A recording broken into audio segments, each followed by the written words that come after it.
Welcome to Season 4 of Digging Deep with Dr. Christie K, the podcast where we have honest conversations that inspire purpose, ignite courage, and remind you that your story still matters. I'm your host, Dr. Christie K, and this space was created just for you, the leader, the dreamer, the believer, the builder, the one navigating life in real time. Here on Digging Deep, we don't skim the surface. We talk about faith, life, leadership, legacy, healing, growth, business, family, and everything in between. Because real growth happens when we're willing to go beneath the surface. If you're ready to grow deeper, live boldly, and leave intentionally, you're in the right place. Let's dig deep. Welcome to the show. Thank you, Dr. Christie. I'm excited to be here. Yes, I'm so happy that you said yes. And tell me, why did you say yes? You know what? And I'm so glad you asked that question because I not too long ago came across Shonda Rhimes' book that is entitled A Year of Yes. Now, she came out with it 10 years ago, and it just so happened she did a new version, right? A 10-year anniversary. And I said, you know what? I'm going to buy this book, right? And I've started reading it, and it's interesting, right, to find yourself saying yes. Because so many times the reason why we say no is out of fear. Yeah. Right? And it's like, oh, wait, no. You know what I'm saying? Yeah. Not because it's out of alignment. Yeah. But because of, right, oh my goodness.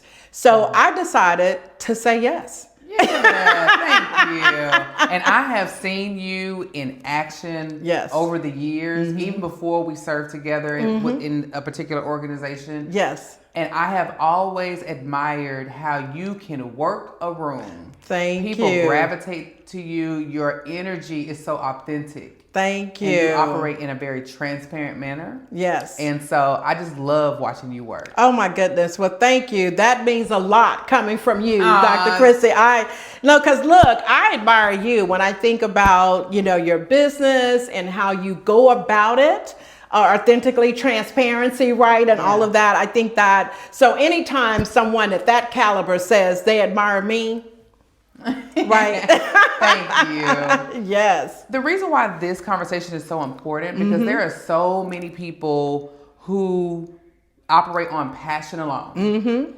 And then when things don't come together as they prefer, then they consider themselves to be a failure, or they stop doing what they were doing, when in actuality they didn't have a plan to go along with that passion. Right. So when you hear the phrase passion isn't a plan, what does that mean to you based on your leadership journey? Yeah, so for me, and I can definitely speak from experience, right? Because I've done a lot of things, right, because of passion. But I also have become frustrated. I also have become exhausted, right? Overworked because of no structure in place. And so passion is not a plan, right? And in fact, you can go a little while on passion, but after a while, you find yourself kind of just doing the same old, right. And it looks like you're busy, but you're not growing. Yes. You're basically walking in place instead of walking forward. And so that's the reason why it's so important for nonprofits today. Most of them start because of passion or because they want to help someone. But when there is no strategic plan, right? Because a strategic plan is going to keep you on course. Yes. A strategic plan is going to hold you accountable. Right. A strategic plan, you understand what I'm saying? Yes. Brings clarity to what's going on. So a lot of times when people continue to operate because of passion, I'm going to tell you this, and this is probably going to sting, it's because people know that they would be exposed. Say that again. Yes. So when you continue to just operate on passion and you refuse structure, you refuse a strategic plan, you're doing so because you're afraid to be exposed. Oh, wow. Yeah. Because what the strategic plan does for you, right, is bring about accountability. Yes. It brings about clarity, right? You understand what I'm saying? Absolutely. And so it brings about true governance, right? And holding people accountable. And so many times, right, as a founder, sometimes as a CEO, as an executive director, right, you don't want to necessarily be held accountable to what needs to be done. You just kind of want to feel like, hey, I'm making an impact and hey, I'm doing this and and you got it all in your head and that doesn't help the organization grow. Right. And there's a lot more to just wanting to create impact. Absolutely. There's more than that. There's paperwork, there's rules you have to follow. Absolutely. Yeah. Absolutely. Yeah. I love and the that. thing I talk about too is if you put the strategic plan in place, guess what? You can end up making a bigger impact and more importantly, leave a legacy. There are so many nonprofits that have gotten started. They'll go a year or 2 years and then they die by the wayside. I know a young lady who started a nonprofit similar to the one that you and I, right, are familiar with. And she basically wanted to do the same thing. She'd asked me to mentor her. And at first I was like, I'm not going to mentor her and she's going to be doing the same thing we doing, right? And then the Lord was like, girl, if you don't sit yourself down, what do you mean you're not, right? And so I did, right? I mentored her and she got started. She did the whole launch. Boom, boom, boom, you know, because I was walking her through, okay, have you thought about this? What about this? You know, things like that. And she did it for about 90 days. Right? And she was excited about it. She was passionate about it. Right. You know, to the point to where you asked me to be your mentor, right, to help you. But after a while, because you didn't have a strategic plan in place, right? And you really didn't, and so many times too, Dr. Christie, right? And I know you've seen this in your business.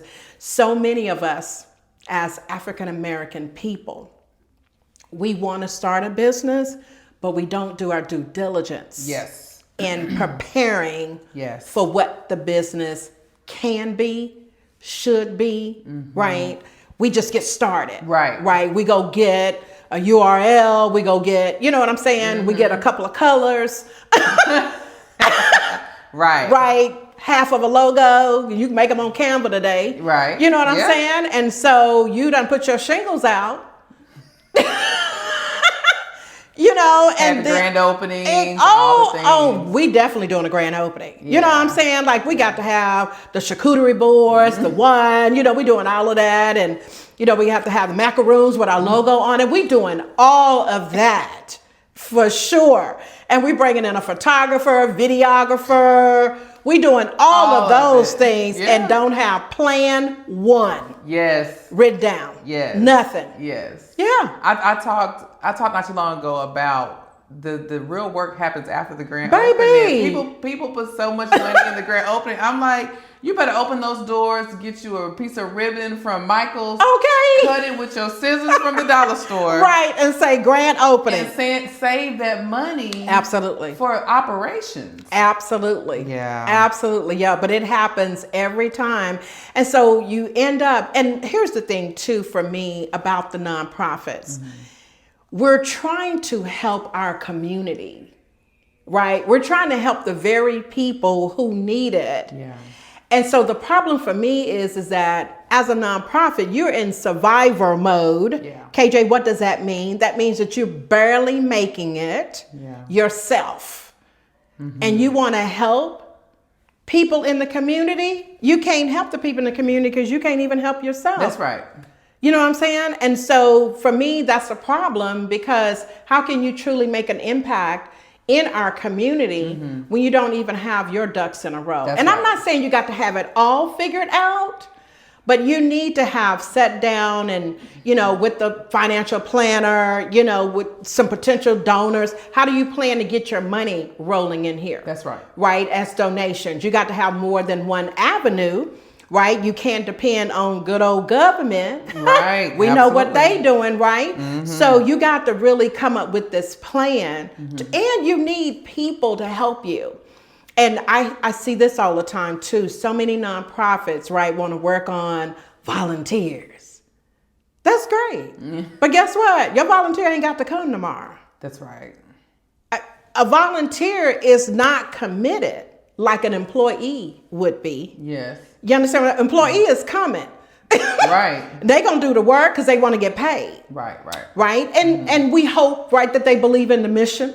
Yeah. Right. To really help us move that forward. Right. But a volunteer can wake up today and say, oh, you know what? I'm not gonna go in today. Yeah. And not come. And nothing you can do about it. And zero. Sound like you've dealt with that before. Oh, absolutely. Yeah. Absolutely. And so you can do that for a minute. And should you have volunteers? Yes, there's a lot of different programs and things that you can use them for, but you need a staff. Yeah. And so that's another problem that founders, CEOs, executive directors run into, that they don't even have the finances to even bring somebody in to pay them. Everybody is not going to volunteer their time and give of their expertise. Yes, absolutely. You know what I'm saying? So, and it's more to it than just their salary. You got to think about benefits, right? You have to think about a lot of different things. And so many times we just rush to open the doors, have the grand opening, and then here we are spinning our wheels. Like I said, we're walking in place. Right. We're moving. But we're not going nowhere. Nowhere. So talk to me. So I know there are listeners that are probably like, I am passionate. I believe in this mission. Talk to them about the biggest difference between organizations that thrive and then those that struggle, so that they can see before they even get there the roadblocks to avoid. Well, one of the biggest issues that faces nonprofits is many times they go after family and friends for the board. Yeah. Okay? Because in the state of Texas, right, it says you need at least 3 people on the board. Well, because we're trying to do our paperwork and get it done real quick, Mama, can you be on the board? Sister, can you be on the board? Auntie, can you be on the board? Right? And while mom, auntie, and sister are great people, probably have their own business, maybe in a high position, right, an executive level at a corporate. But if they've never served on a board, it is totally different. Yeah.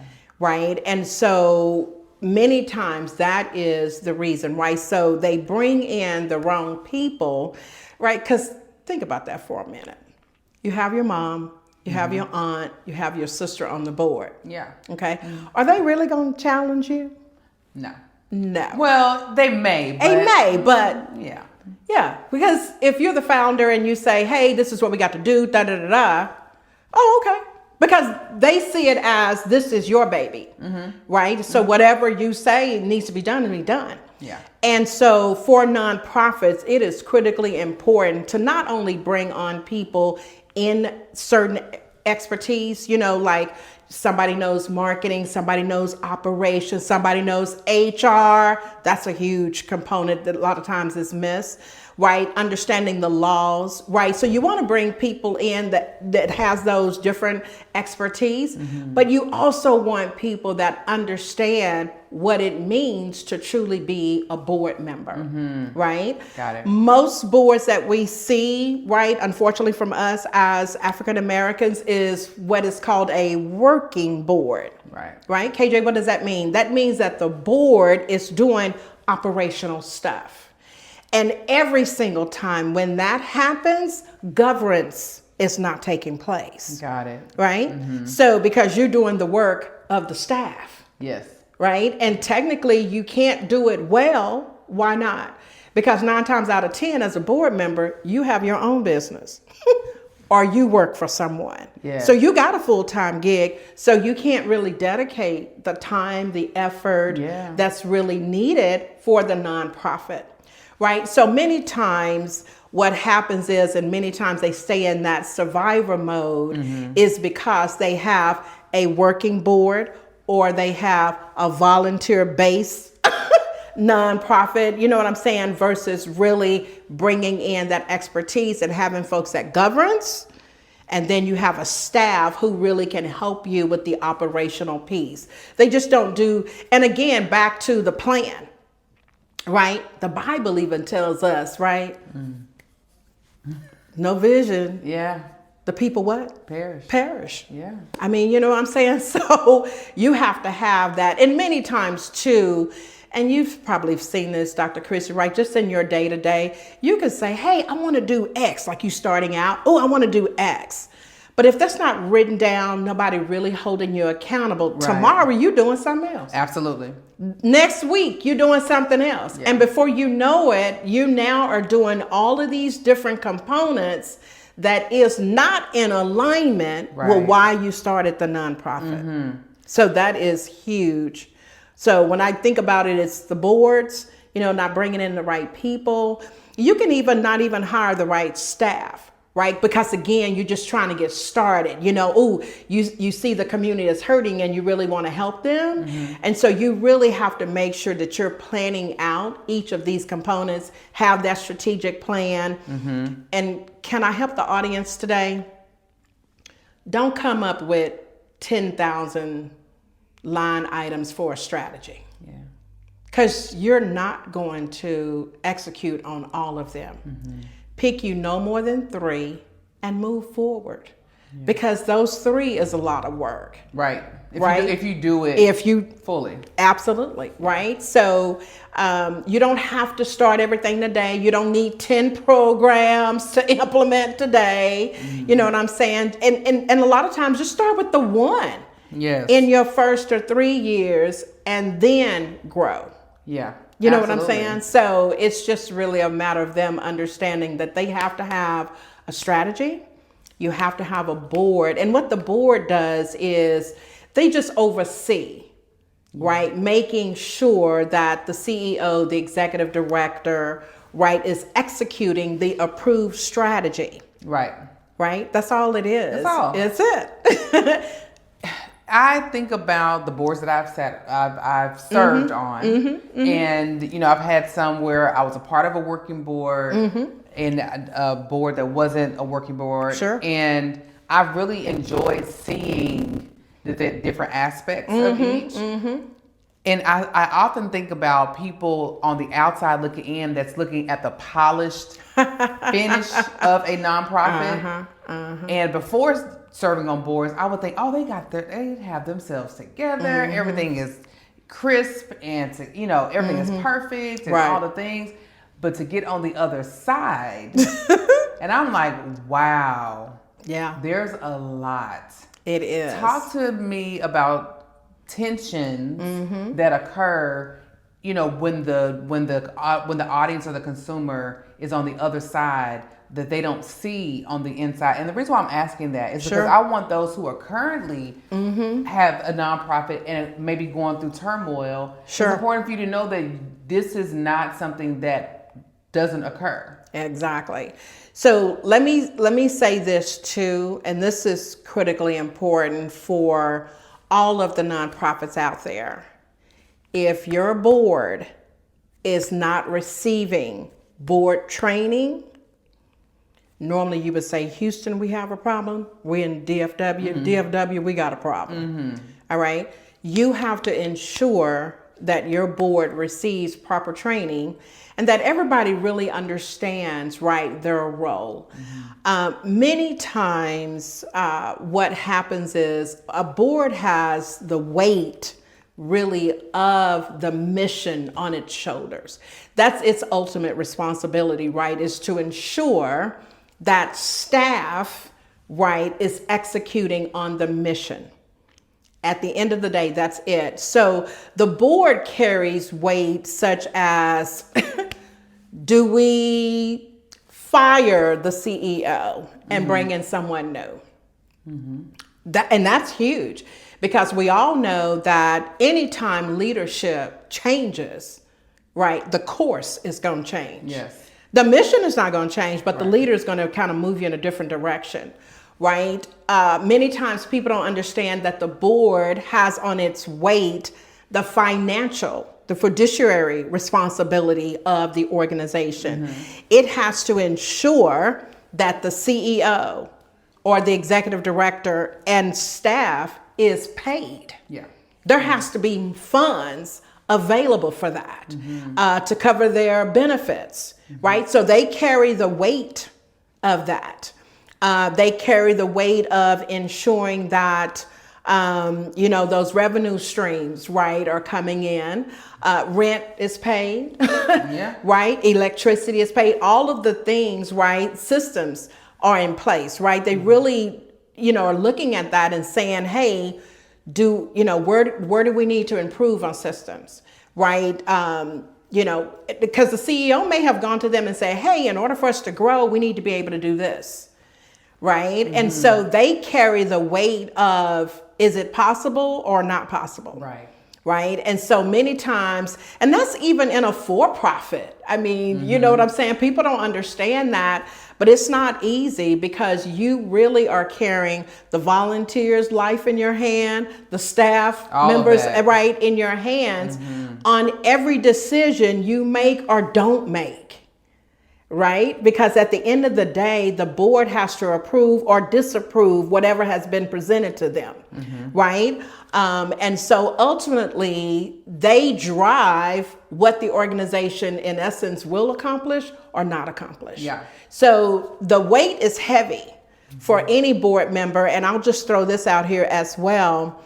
One of the main differences for board members in a nonprofit versus a for-profit, this is huge, and I really want everybody to hear this, is this. For-profit board members do not have to fundraise.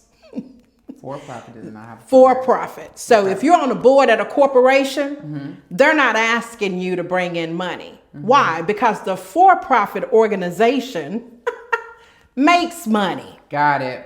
Right? You see what I'm saying? Okay. So I'll just throw this out here. I used to work for this company, Verizon.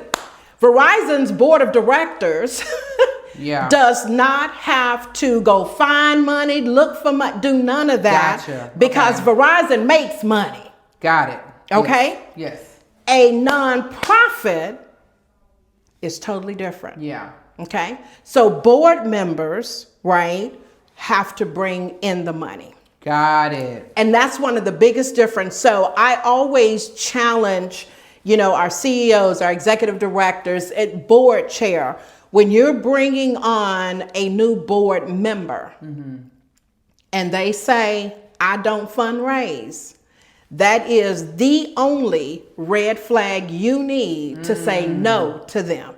Because for nonprofits, they must fundraise. So everyone on the board is a fundraiser. Absolutely. To accept. Now. And that can look different. Like, because I know I hate saying that. I served on boards where our version of fundraising, we would have a certain amount of money we had to give. If we didn't raise the money, we had to give a certain amount of money. Absolutely. Okay. So, and you can do one or both, right? So depending upon how, the organization wants to do that. So they may say, they kind of call it give and get. Right. So you may say each board member is responsible for $5,000. Right. So when I say responsible for $5,000, you need to raise $5,000. Right. And however way you need to do that. A lot of times organizations may have 2 signature events, maybe 3, and they want you to go find a sponsor that would cover, say, $5,000 of that event. Okay. Right. So you're responsible for that. Some boards have, not only do we need you to be responsible / raise $5,000, but then you also have a board member obligation, right, of $1,500. Now, many times if you have gotten board members, say, that works in corporate America, a lot of times they can get their organization to pay their dues. And basically that's what it is, to pay that $1,500. And then the board member, right, then go get that $5,000, whether that's through a sponsor, friends, however they want to do it. Now, a lot of times, because everybody says this, I'm not good at sales. I don't like asking people for money, So I need all board members to hear me. This is not about asking people for money. This is about asking people to support the mission. It's different. You're not asking for money, right? You're asking them to join in with you in making a difference in the lives of whoever it is you serve. I like that. Right? So you have to look at it like that, right? And then sometimes people say, well, I can't want to do that either, right? Okay, well, look, you got to know somebody. So if you don't know how to ask them to join in the mission, at least bring them to the table. So the CEO and executive director can close the deal. And that still will act on your behalf of you bringing in $5,000, if that's the ask. Yeah. Right? You see what I'm saying? But you got to do something. Right. And let me tell you why. Because you approve the strategy. Yeah. You approve the strategy that said corporation, nonprofit is going to do X. Well, how you think they going to do it? Right. You're right. Because you already know what's in the bank. Yeah. Right? You got staff. They get paid every 2 weeks, the 15th and 30th, however that is set up. Right? So money still got to come in the door. Right. Right? So you approve the strategy. So you're part of ensuring that that strategy, right, is executed by making sure you do your part in bringing those dollars in. I love that. Yeah. And you mentioned systems several times. How does the absence of systems and structure affect staff morale, culture, and trust? Girl, look, we tired, wore out, beat down. Think about this, right? And I know a lot of people's probably going to be upset about this, right? But let's talk about this thing called Google Drive. All right? It's a tool. It is. But it's ancient. You know what I'm saying? It's tiring when you think about, so you really need to put systems in place, because when you find that your staff spends the majority of their time doing administrative stuff versus truly making a difference on the clients that you serve, then you're going to wear your staff out. You're going to even wear your board out, right? Systems, and what happens too is that if you find yourself always answering the same questions over and over and over, that means you don't have a process in place. Yes. And 9 times out of 10, if I come ask you that question today, you're going to give me a particular answer today. Right. But Joe Blow come ask you that question next week, guess what?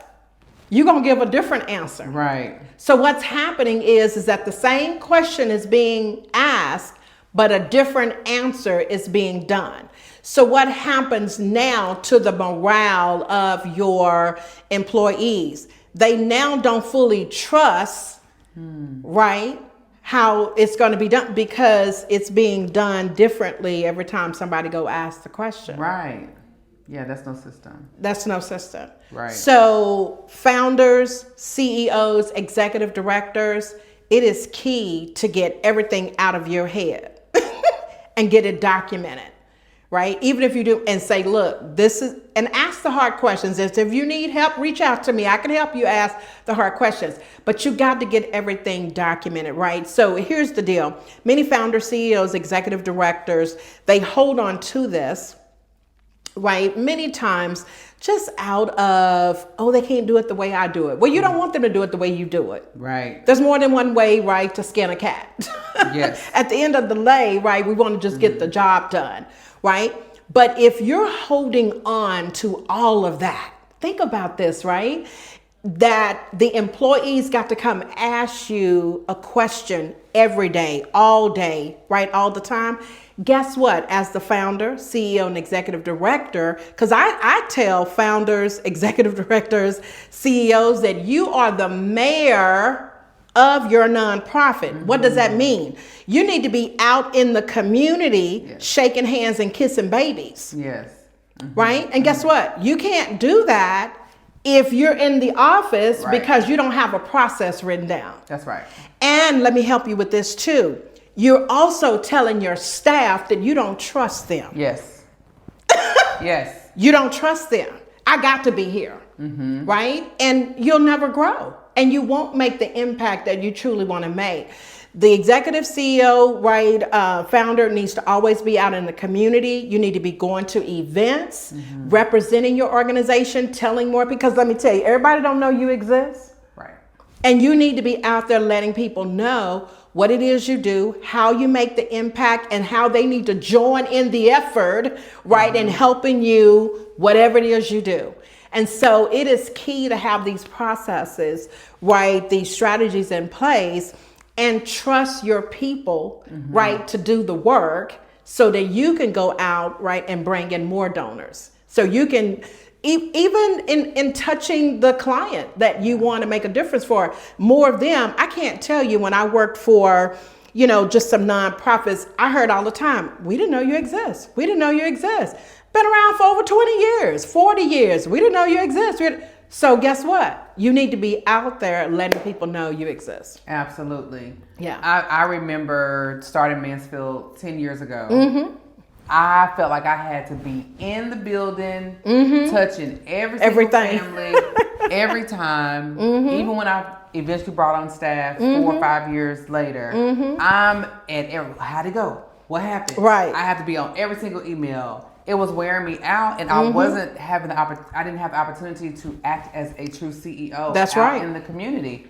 And then finally, I woke up one day. I said, you know what? You're paying people, and you're still doing their work. Exactly. And ever since I kind of took my hand off the wheel, they operate better when I'm not there. Exactly. Because I'm not there to answer the questions. They figure it out. And I have an excellent staff. Yes, I love it. To the listeners who are already established, they already have their businesses, specifically nonprofit.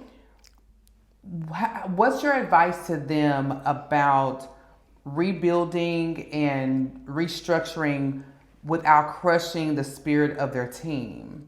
And what is required of them first so that they can relay the proper message to their team? Excellent question, and I love it. So for any founders, CEOs, right, executive directors, if you don't have an executive coach, because let me just say this too, you need somebody that you can talk to, that you can talk to freely about any issues that is going on at your nonprofit, and know that the executive coach is not going to put your dirty laundry out in the street, right? Because that's usually why a CEO and executive director don't really share what's going on, because they're trying to protect the nonprofit, right? So that's first things, right? So you got to have somebody that you can talk to, bounce ideas off of, right? When you think about, oh, I would really like to restructure, I want to, you know, kind of redirect how we're going. You always want to have somebody to, you know, bounce those ideas off, right? I always say, look, go to a hotel, get a retreat, right? You and the coach, and you put this stuff on the wall, right? Flip charts, do the whole 9 yards, right? And then when you come back to have this discussion with your team, right, now you can kind of share with them and give that clarity, right, of the new direction. But the key to get buy-in, right, from your staff is share with them. This is so important. Be transparent. I don't know everything, right? This is the founder, CEO, executive director saying this. I don't know everything. Right? I hired you for your expertise and your lived experience. That's right. Your perspectives, right? So I want you, I'm going to give you this, but if you see that there's a better way, right, of how we can do this, I want you to bring it to me. You know what I'm saying? So when you get them to be fully engulfed in the process with you, and you can say, I don't know it all, and be okay with that, right? That's when you're going to see your nonprofit flourish. Because now you got the staff bought in. Now they feel like I can make a contribution. Because can I help you today, Dr. Christie? Everybody wants to make a contribution. Right? Everybody wants to make a contribution. So if you can be a part of them and helping them see, right, what they do helps your nonprofit flourish. Oh my goodness, this is such a good feeling. And every night I get to go to bed feeling good. I get to wake up the next morning excited yes, to go to work because I am making a difference in the lives, right, of the people who really need it. yes. Yeah. Your passion about nonprofit is so infectious. I just love it. Thank you. I love it. Where did this come from? How did you get started in the nonprofit space? You know, this is so interesting. I mentioned earlier, right, that I work for Verizon. So for those of you that do know, Verizon years ago used to be GTE. Right? I remember, yeah. Yeah, so GTE and Bell Atlantic, which was out of New York, two local telephone companies merged and became Verizon. Okay. So when I was at GTE, we had what was called employee resource groups. Most corporations still have those. Our employee resource groups were actually 501c3s. We truly were a nonprofit. And I was the vice president for the African American ERG. And I just fell in love with being able to help, us as African Americans, both men and women. I remember I started their mentoring program, girl. I started doing golf tournaments where I did a lot of things. So when I say nonprofit, in that perspective, I would say it started then. But now I'm going to take you back. Because the real nonprofit, right? And a lot of people may or may not know this, is churches are nonprofits, right? Yeah. And I have always been in church. Which denomination is it? Well, we initially were Baptist, and then we went over to Apostolic. Oh, yeah. Okay. Yeah. I can see. Yes. So look, in church, at the age of 13, this would really trip you out, right? This is when we went over to Pentecostal. Probably at the age of 15, we was visiting a church. It was a musical, right? So the choir was singing, and I'm in the back and I'm directing, not, I'm just, throwing my hands up in the air like I'm directing the choir. And the choir director for the choir that was singing saw me, told our pastor, because he was looking for a choir director. And he asked me to be the choir director. Now, here's the crazy part. K to the J cannot sing. Okay. Oh, I need y'all to hear me today. I cannot sing. And I was 15, right, and appointed as the choir director over the adult choir. Oh, wow. So during choir rehearsal, I got to tell adults what to do.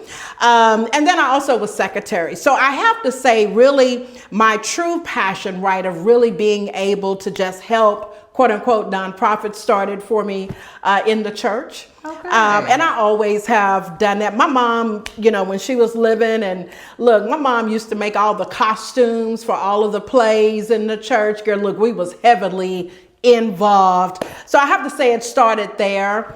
And for me, what I've always found, and, I almost want to say I hate this, right? And so kind of take hate as a soft word, not a harsh word, that so many of our organizations struggle financially, right? Passion is not the issue, but we struggle financially. Yeah.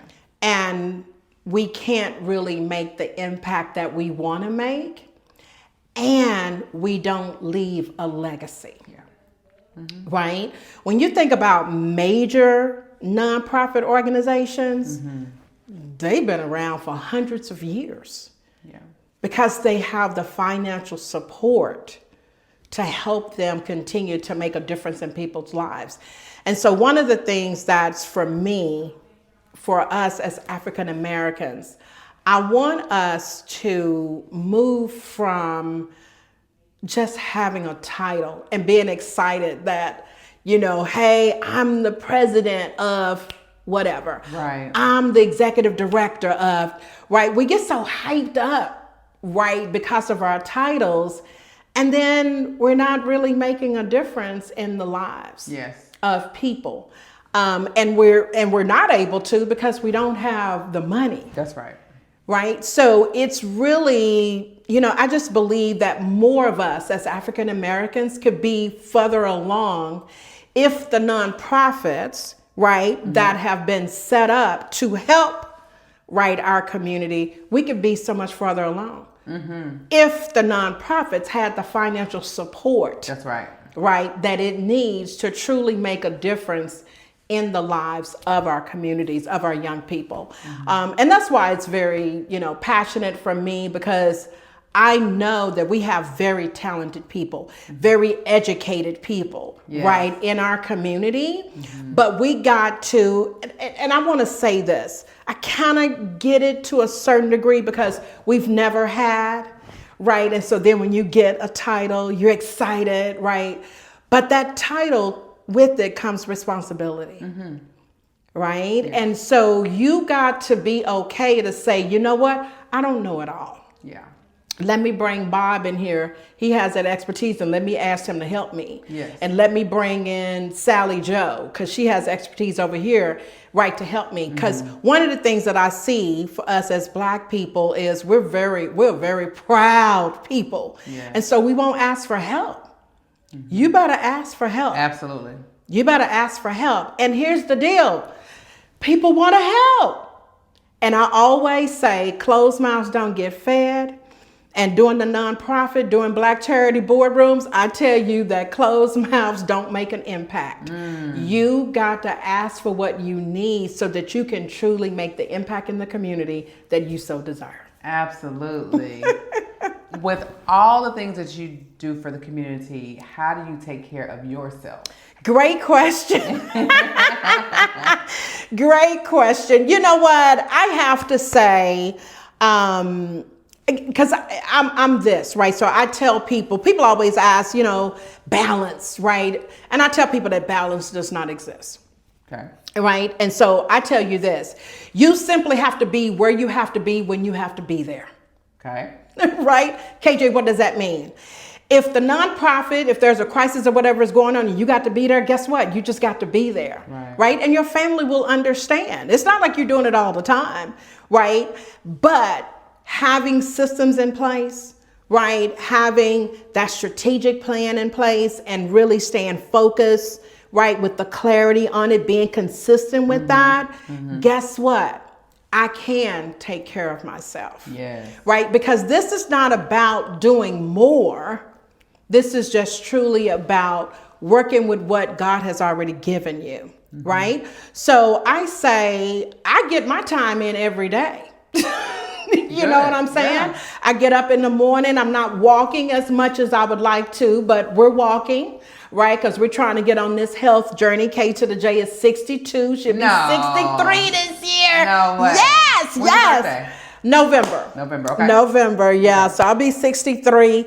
And so, and I'm eating better, which is, good, and just taking care of myself. In fact, I was at an event and a young lady does skincare. And I said, you know what? I need to, and she was like, yeah, now look, as African Americans, usually our skin is pretty good. So I'm not saying I have any wrinkles, anything like that, but we just need to take care of ourselves, absolutely. Right? So I make a point to, get in my rest. Usually on the weekends, I try not to, if I don't have an event to go to.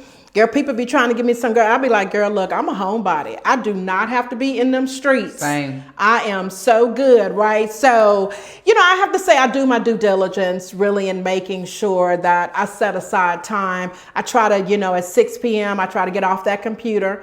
It don't always work, right? Yeah. But it's the goal to get off the computer, shut it down. Girl, look, and I'm going to watch Bridgerton. I've never seen this show. Oh my goodness. You need to watch it. It is amazing. You would love it. You would love it. Yeah. I will say you have done an amazing job with giving great advice to those who are looking to start their nonprofit and those that are in it and those who are on their way out because they don't really understand how to be successful. Sure. And making the impact that they set out to make. I'm going to say a word of prayer for those people. And then when I'm done, I want to give you the opportunity to speak from your heart directly to them. Okay. To encourage them in those different stages on how to continue on with their passion while having a plan. You got it. Okay? Yes. So God, give us the wisdom to build what you've placed in our hands and in our hearts. Teach us that structure is not restriction, it's stewardship. Help leaders operate with integrity, accountability, and clarity. Protect vision from burnout and protect teams from chaos. Bless KJ, her family, her leadership, and every listener navigating responsibility. In Jesus' name we pray. Amen. Amen. Amen. Thank you so much for that, Dr. Christie. So to the listeners, right, those that are thinking about starting a nonprofit, those that, are in their infancy stages, been around for a minute or day, you getting ready to go sit down, like whatever the case may be. What I recommend to you is that you must always have space on your calendar. So you either need to schedule it, so just schedule it, right? And sit down and really give yourself an opportunity to look at what it is that you've done, right? Where is it that you really would like to go? And here's the deal, you don't have to have a lot. Many times we think, I remember doing a speaking engagement and, I was really talking about it's time to move, right? So many times as Christians, right, we say we're waiting on God. But I want you to know today that God has already ordered your steps and he's waiting on you to move. And I tell you that God will not, shall not, and can't bless something that you are not willing to build. He gives you the ideas, but you got to go make it happen, right? And when you make it happen, he will bless it. And let me help everybody today. You must do it in excellence. And I want you to know that there's a difference between excellence and perfection, right? So I'm not saying do it perfect because we're not perfect people, but deliver in excellence. Why is it important to deliver it in excellence? Because when you deliver it in excellence, right, you tell our Heavenly Father that you respect the assignment that he gave you enough to deliver in excellence. And when you deliver in excellence, that's when favor will follow, right? So stop trying to do everything. You don't have to do everything. Do what he's called you to do. Be consistent, right? And Dr. Christie shared with you earlier, the hard work starts right after that party, right? So when the applause starts, right? When nobody is liking your posting, when nobody is commenting, consistency is the key. And consistency will be rewarded, right? And so the key is that stay focused on what God has given you, execute it with excellence, and watch him blow your mind. Listeners, passion may start the fire, but structure keeps it burning. Yes. Today's conversation reminds us that vision deserves systems, calling deserves clarity, and leadership requires more than heart, it requires preparation. If you're building something meaningful, may you build it wisely. Yes. Thank you, KJ, for joining me. You're welcome, Dr. Christie. You have really blessed me today. Thank you. All right, it was God a pleasure. bless you. Yes, ma'am. Thank you for spending time with me on Digging Deep. It's my prayer that something you heard today encouraged you to keep going, to stay joyful, to stay grounded, and to remember that even in the middle of pressure, you are still becoming. Keep showing up, keep believing, keep building, and don't lose your joy in the process. If this episode blessed you, take a moment to like, share, and subscribe, and send it to someone who needs encouragement today. And if you feel led to be a guest or know someone who should join the conversation, email me at christiekmoore@gmail.com. I'd love to connect with you. Until next time, stay purposeful, stay present, and keep digging deep.